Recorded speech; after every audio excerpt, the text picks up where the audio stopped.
ಬಿಕ್ಕಲಹಳ್ಳಿ ಯೋಗ ಮುನೇಶ್ವರ ಪುಣ್ಯಕ್ಷೇತ್ರದಲ್ಲಿ ಈ ದಿನ ವಿಶೇಷವಾಗಿ ಸಹಸ್ರ ಮೋದಕ ಮಹಾಗಣಪತಿಯ ಹೋಮ ಮತ್ತು ಗ್ರಹಣ ಶಾಂತಿ ಹೋಮಗಳನ್ನು ನಡೆಸಲಾಯಿತು. ಮೋದಕ ಮಹಾಗಣಪತಿಯ ಹೋಮ ಮತ್ತು ಗ್ರಹಣ ಶಾಂತಿ ಹೋಮಗಳನ್ನು ಧರ್ಮದತ್ತಿಗಳಾದ ಮಂಜುನಾಥ್ರವರು ಮತ್ತು ಕಾರ್ಯಕ್ರಮಗಳನ್ನು ನೆರವೇರಿಸಿ ಭಗವಂತನಿಗೆ ಲೋಕಾರ್ಪಣೆ ಮಾಡಿದರು. ಹೋಮ ಕಾರ್ಯಕ್ರಮದಲ್ಲಿ ಪುರೋಹಿತರು ಚಂದ್ರಕಾಂತ್ ಮತ್ತು ಸಂತೋಷ್ ಭಾಗವಹಿಸಿದರು. ಶ್ರೀ ಕ್ಷೇತ್ರ ಬಿಕ್ಕಲಹಳ್ಳಿ ಯೋಗ ಮುನೇಶ್ವರ ಪುಣ್ಯಕ್ಷೇತ್ರದಲ್ಲಿ ಈ ದಿನ ವಿಶೇಷವಾಗಿ ಸಹಸ್ರ ಮೋದಕ ಮಹಾಗಣಪತಿಯ ಕಾರ್ಯಕ್ರಮವನ್ನು ಆಯೋಜಿಸಿದರು. ಗಣೇಶ ಹಬ್ಬ ಅಂದರೆ ಎಲ್ಲರೂ ಆಚರಣೆ ಮಾಡುವುದು ಸಹಜ. ಇಲ್ಲಿ ವಿಶೇಷ ಏನಂದರೆ ಗಣೇಶ ಹಬ್ಬ ದಿನದಿಂದ ಇಂದಿನವರೆಗೂ ಪ್ರತಿಯೊಂದು ದಿವಸ ವಿಶೇಷ ಪೂಜೆಗಳನ್ನು ನಡೆಸಿ ಇಂದು ವಿಸರ್ಜನೆ ಮಾಡುವ ದಿನ ಮೋದಕ ಮಹಾಗಣಪತಿಯ ಹೋಮ ಮತ್ತು ಗ್ರಹಣ ಶಾಂತಿ ಹೋಮಗಳನ್ನು ನಡೆಸಿ ನಮ್ಮ ನಾಡಿನ ಜನತೆಗೆ ಆಯುಷ್ಯ ಆರೋಗ್ಯ ಕೊಡಲಿ ಅಂತ ದೇವರಲ್ಲಿ ಪ್ರಾರ್ಥನೆ ಮಾಡಿಕೊಂಡ್ರು. ಶ್ರೀ ಕ್ಷೇತ್ರ ಬಿಕ್ಕಲಹಳ್ಳಿ ಯೋಗ ಮುನೇಶ್ವರ ಪುಣ್ಯಕ್ಷೇತ್ರದ ಧರ್ಮದತ್ತಿಗಳಾದ ಮಂಜುನಾಥ್ ಏನು ಹೇಳ್ತಾರೆ ನೋಡೋಣ ಬನ್ನಿ.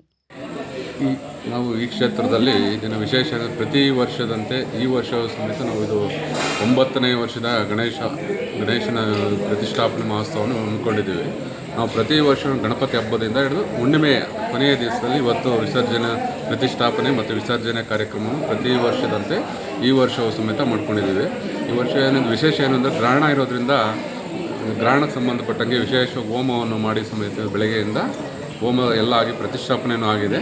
ಈ ದಿನ ಸಂಜೆ 5 ಗಂಟೆಗೆ ಗಣಪತಿ ವಿಸರ್ಜನೆ ಕಾರ್ಯಕ್ರಮ ಸಮೇತ ಇರುತ್ತದೆ. ಈ ಕ್ಷೇತ್ರದಲ್ಲಿ ಏನಂದರೆ ಭಕ್ತಾದಿಗಳು ಬಂದು ಅಯ್ಯಪ್ಪನ ಯೋಗ ಮುನೇಶ್ವರ ಸ್ವಾಮಿಯಲ್ಲಿ ಏನು ಕೇಳ್ತಾರೋ ವರವನ್ನು ಆ ವರಗಳನ್ನು ದಯಪಾಲಿಸ್ತಾ ಬರ್ತಾ ಇರೋನೇ ಯೋಗ ಮುನೇಶ್ವರ ಕ್ಷೇತ್ರ ಪಾಲಕನಾಗಿ ಯೋಗ ಮುನೇಶ್ವರ ಸ್ವಾಮಿ ಈ ಕ್ಷೇತ್ರದಲ್ಲಿ ಬರ್ತಕ್ಕಂಥ ಭಕ್ತಾದಿಗಳು ಏನು ಕಷ್ಟ ಕೇಳ್ತಾರೋ ಎಲ್ಲವನ್ನು ಪರಿಹಾರ ಮಾಡಿಕೊಂಡು ಯೋಗ ಮುನೇಶ್ವರ ಸ್ವಾಮಿ ಈ ಕ್ಷೇತ್ರ ಪಾಲಕನಾಗಿ ಈ ಕ್ಷೇತ್ರದಲ್ಲಿ ಭಾಳ ವಿಜೃಂಭಣೆಯಿಂದ ಸ್ವಾಮಿ ಪೂಜಾ ಪುನಸ್ಕಾರಗಳೆಲ್ಲವನ್ನು ಮಾಡಿಸ್ಕೊತಾ ಇದ್ದಾರೆ. ಹಾಗೆ ಇಲ್ಲಿ ಮಹಾಬಲೇಶ್ವರ ಸ್ವಾಮಿ, ತಾಯಿ ಚಾಮುಂಡೇಶ್ವರಿ ತಾಯಿ ಪಾರ್ವತಿ ದೇವಿ ಎಲ್ಲ ದೇವರುಗಳು ಇದ್ದಾರೆ ಈ ಕ್ಷೇತ್ರದಲ್ಲಿ. ನೀವು ಏನು ಬಂದು ಭಕ್ತಾದಿಗಳ ದೇವರಲ್ಲಿ ಕೇಳ್ಕೊಳ್ತಾರೋ ಆ ವರಗಳನ್ನು ದಯಪಾಲಿಸ್ತಾ ಸಿದ್ಧಿ ಕ್ಷೇತ್ರವಾಗಿ ಪ್ರಸಿದ್ಧಿ ಆಗ್ತಾ ಇದೆ ಈ ಕ್ಷೇತ್ರವು. ನಾವು ಬೆಳಗ್ಗೆಯಿಂದ ಎಲ್ಲ ದೇವರುಗಳಿಗೂ ಅಭಿಷೇಕ ಆಗಿದೆ, ಅಲಂಕಾರ ಆಗಿದೆ ಮತ್ತು ಗಣಪತಿ ಪ್ರತಿಷ್ಠಾಪನೆ, ಗಣಪತಿ ಹೋಮ, ವಿಶೇಷವಾಗಿ ಗಣಪತಿ ರೂಪದಲ್ಲೇ ಹೋಮವನ್ನು ಇದು ಮಾಡಿ ಗೋಪೂಜೆ, ಸ್ನಾನ ಪೂಜೆ ಎಲ್ಲವನ್ನು ಪ್ರಾಕಾರೋತ್ಸವ ನಂತರ ಈಗ ಅನ್ನದಾನ ನಡೀತಾ ಇದೆ ಕ್ಷೇತ್ರದಲ್ಲಿ. ಈ ಕ್ಷೇತ್ರದಲ್ಲಿ ವಿಶೇಷ ಏನಂದರೆ ಪ್ರತಿ ಅಮಾವಾಸ್ಯೆ ಹುಣ್ಣಿಮೆ ಮೇಲೂ ಗೋಪೂಜೆ ಮಾಡ್ತೀವಿ. ಅದು ಭಕ್ತಾದಿಗಳ ಕೈಯಿಂದನೇ ಮಾಡ್ತೀವಿ. ಭಕ್ತಾದಿಗಳೆಲ್ಲ ಸೇರಿ ಭಾಳ ವಿಜೃಂಭಣೆಯಿಂದ ಗೋಪೂಜೆ ನಡೆಯುತ್ತೆ. ಗೋಪೂಜೆ ನಂತರವೇ ಎಲ್ಲ ದೇವರುಗಳ ಪೂಜೆಯನ್ನು ಮಾಡ್ತಾ ಬರ್ತಾಯಿದ್ದೀವಿ ಕ್ಷೇತ್ರದಲ್ಲಿ. ನೀವು ನೋಡ್ಬೋದು, ನೀವೇ ಕೇಳ್ಬೋದು, ಭಕ್ತಾದಿಗಳು ಯಾವ ದಿಕ್ಕಿಂದ ಬರ್ತಾರೆ ಅಂತ ಹೇಳೋಕ್ಕಾಗಲಿ ಎಲ್ಲ ಕಡೆಯಿಂದ ಬರ್ತಾ ಇದ್ದಾರೆ ಭಕ್ತಾದಿಗಳು. ಅಯ್ಯಪ್ಪನ ಲೀಲೆಯಿಂದ ಈ ಕ್ಷೇತ್ರದಲ್ಲಿ ಭಕ್ತಾದಿಗಳು ಬರಮಾಡ್ಕೊಂಡು ಅವರ ಕಷ್ಟಗಳೆಲ್ಲ ದಯಪಾಲಿಸುತ್ತಾ ಒಳ್ಳೆ ಇದು ಮಾಡ್ಕೊಂಡು ಹೋಗ್ತಾ ಇದ್ದಾನೆ ಸ್ವಾಮಿ ಕ್ಷೇತ್ರದಲ್ಲಿ. ಇನ್ನು ಗಣೇಶ ಹಬ್ಬ ಅಂದರೆ ಸಾಕು ಅದ್ಧೂರಿಯಾಗಿ ಆಚರಣೆ ಮಾಡ್ತಾರೆ. ಶ್ರೀ ಕ್ಷೇತ್ರ ಬಿಕ್ಕಲಹಳ್ಳಿ ಯೋಗ ಮುನೀಶ್ವರ ಪುಣ್ಯಕ್ಷೇತ್ರದಲ್ಲಿ ಎತ್ತಿನ ಗಾಡಿ ಒಳಗೆ ಗಣೇಶನನ್ನು ಕೂರಿಸಿ ವಾದ್ಯಗೋಷ್ಠಿಯೊಂದಿಗೆ ಮೆರವಣಿಗೆ ನಡೆಸಿ ಗೌರಿ ಗಣೇಶನನ್ನು ವಿಸರ್ಜನೆ ಮಾಡಿದ್ರು. ಇಲ್ಲಿಗೆ ಬೇರೆ ಬೇರೆ ಜಿಲ್ಲೆಗಳಿಂದ ಬಂದು ದೇವರ ದರ್ಶನ ಪಡಿತಾರೆ. ಹೀಗೆ ಬಂದು ದೇವರ ಹರಕೆ ಹೊತ್ಕೊಂಡ್ರೆ ಈಡೇರ್ತದೆ ಎಂಬ ನಂಬಿಕೆ ಭಕ್ತಾದಿಗಳಲ್ಲಿದೆ. ಬಂದಂತ ಭಕ್ತಾದಿಗಳಿಗೆ ಪ್ರಸಾದ ವ್ಯವಸ್ಥೆ ಸಹ ಮಾಡಲಾಗಿತ್ತು. ಮಂಚನಹಳ್ಳಿಯಿಂದ ಬಂದಿರೋರು ಸುಮಾರು 15 ವರ್ಷದಿಂದ ಬರ್ತಾ ಇದೀವಿ. ನಾವು ಫಸ್ಟ್ ಬಂದಾಗ ಇಲ್ಲಿರುವಂಥ ದೇವಸ್ಥಾನ ಮಾತ್ರ ಇತ್ತು. ನಾವು ಬರೋಕ್ಕೆ ಶುರು ಮಾಡಿದಾಗ ಮುನೇಶ್ವರ ದೇವ್ರದ್ದು ಮಾತ್ರ. ಅಲ್ಲಿಂದ ಮಂಜು ಸರ್ ಯಾವುದೇ ರೀತಿಯಾದಂಥ ದುಡ್ಡಾಗಿರಲಿ, ಇನ್ನೊಂದು ಡಿಮ್ಯಾಂಡ್ಸ್ ಆಗಿರಲಿ ಯಾವುದೂ ಇಲ್ಲ. ಅದು ಇಷ್ಟ ಆಗಿದ್ದಕ್ಕೆ ಪ್ರತಿ ಹುಣ್ಣಿಮೆ ಮತ್ತು ಅಮಾವಾಸ್ಯೆಗೆ ಅಲ್ಲಿಂದ ಇಲ್ಲಿವರೆಗೂ 15 ವರ್ಷದಿಂದ ನಾವು ಬರ್ತಾ ಇದ್ದೀವಿ. ಚೆನ್ನಾಗಿದೆ, ಇಲ್ಲಿ ಚೆನ್ನಾಗಿ ಅನಿಸುತ್ತೆ, ಪಾಸಿಟಿವ್ ವೈಬ್ಸ್ ಇದೆ. ಶಿವ ಅಂದರೆ ಬೇಸಿಕಲಿ ಇಷ್ಟ. ಹಾಗಾಗಿ ನಾವು ಪ್ರತಿ ಅಮಾವಾಸ್ಯೆ ಹುಣ್ಣಿಮೆಗೆ ಬಂದು ಪೂಜೆ ನೋಡಿಕೊಂಡು ಚೆನ್ನಾಗಿ ಅನ್ನ ಪ್ರಸಾದ, ಎಲ್ರಿಗೂ ಬಂದವ್ರಿಗೆಲ್ಲ ಅನ್ನ ಪ್ರಸಾದ ಮಾಡ್ತಾರೆ. ಈಗ ವರ್ಷಕ್ಕೋಸ್ಕರ ನಾನು ಈ ಹರಕೆ ಹೊತ್ಕೊಂಡು ಬಂದಿದ್ದು. ಮದುವೆ ಆಯಿತು, ಈಗ ಚೆನ್ನಾಗಿದ್ದೀವಿ, ಚೆನ್ನಾಗಿದೆ. ಇಲ್ಲಿ ಬಂದಾಗಿಂದ ಒಳ್ಳೇದಾಗ್ತಾ ಇದೆ. ನಮ್ಮ ಬಿಸ್ನೆಸ್ ಎಲ್ಲ ಚೆನ್ನಾಗಾಗಿದೆ. ಸ್ವಂತ ಬಿಸ್ನೆಸ್ ಇಟ್ಕೊಂಡಿದ್ದೀವಿ. ನಮ್ಮ ಯಜಮಾನ್ರಿಗೆ ಜಾಬ್ ಆಗಿದೆ. ಅದೆಲ್ಲ ಆಗ್ತಾ ಇರೋದಕ್ಕೆ ನಾವು ಕಂಟಿನ್ಯೂ ಮಾಡ್ತಾ ಇದ್ದೀವಿ.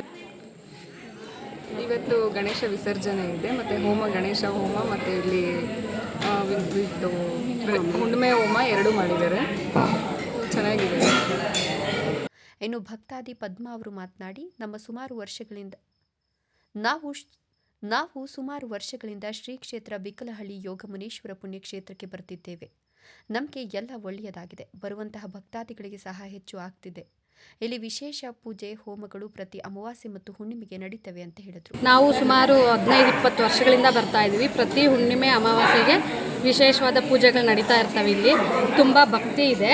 ಇಲ್ಲಿ ಸುಮಾರು 25-30 ದೇವರುಗಳು ಪ್ರತಿಷ್ಠಾಪನೆ ಆಗಿ ಇಲ್ಲಿ ಪ್ರತಿ ದೇವರುಗಳು ನಮಗೆ ಯಾವ ಪೂಜೆ ಬೇಕು ಅಂದರೆ ಆ ಪೂಜೆಗಳಿಗೆ ಇಲ್ಲಿ ದೇವರುಗಳು ಸಿಗ್ತಾರೆ. ಯಾಕಂದರೆ ದೂರದಿಂದ ಬಂದು ನಾವು ಎಷ್ಟೆಷ್ಟೋ ದೂರ ಹೋದ್ರೂ ನಮ್ಗೆ ಇಷ್ಟು ದೇವರುಗಳು ಪ್ರತಿಷ್ಠಾಪನೆ ಆಗಿ ಇಷ್ಟು ದೇವರುಗಳನ್ನ ದರ್ಶನ ಮಾಡೋದಂತೂ ಸಾಧ್ಯ ಇಲ್ಲ ಅಂತ. ಹಂಗಾಗಿ ಇಲ್ಲಿ ಸುಮಾರು 25-30 ದೇವರುಗಳು ಪ್ರತಿಷ್ಠಾಪನೆ ಮಾಡಿ ಪ್ರತಿ ಹುಣ್ಣಿಮೆ ಮತ್ತು ಅಮಾವಾಸ್ಯೆಗೆ ತುಂಬ ವಿಜೃಂಭಣೆಯಿಂದ ಹೋಮಗಳಿಂದ ಹಿಡಿದು ಗೋಪೂಜೆಯಿಂದ ಹಿಡಿದು ಪ್ರತಿಯೊಂದು ಪೂಜೆಗಳು ಆಗಿ ಮತ್ತು ಮಹಾಬಲೇಶ್ವರ, ಈ ಪಾರ್ವತಿ ಪರಮೇಶ್ವರ ಎಲ್ಲ ಸೇರಿ ಮೆರವಣಿಗೆ ಬರುತ್ತೆ, ಹೋಮಗಳು ಮಾಡ್ತಾರೆ ಮತ್ತು ಗೋಪೂಜೆಗಳು ಮಾಡಿ ಭೈರವಗಳಿದ್ದಾವೆ. ಭೈರವಗಳು ಅಂದರೆ ವಿಶೇಷವಾಗಿ ಕಾಲಭೈರವೇಶ್ವರ ಇಲ್ಲೇ ಪ್ರತಿಷ್ಠಾಪನೆ ಆದಂಗೆ ಪ್ರಾಣ ಪ್ರತಿಷ್ಠಾಪನೆ ಇದ್ದಂಗೆ ಪ್ರಾಣದಲ್ಲೇ ಇರೋಂಥ ಭೈರವೇಶ್ವರಗಳಿದ್ದಾರೆ. ಇಲ್ಲಿ ಒಂದು ಗಂಡು ಒಂದು ಹೆಣ್ಣು ಕಾಲಭೈರೇಶ್ವರ ದೇವರುಗಳಿದ್ದಾರೆ.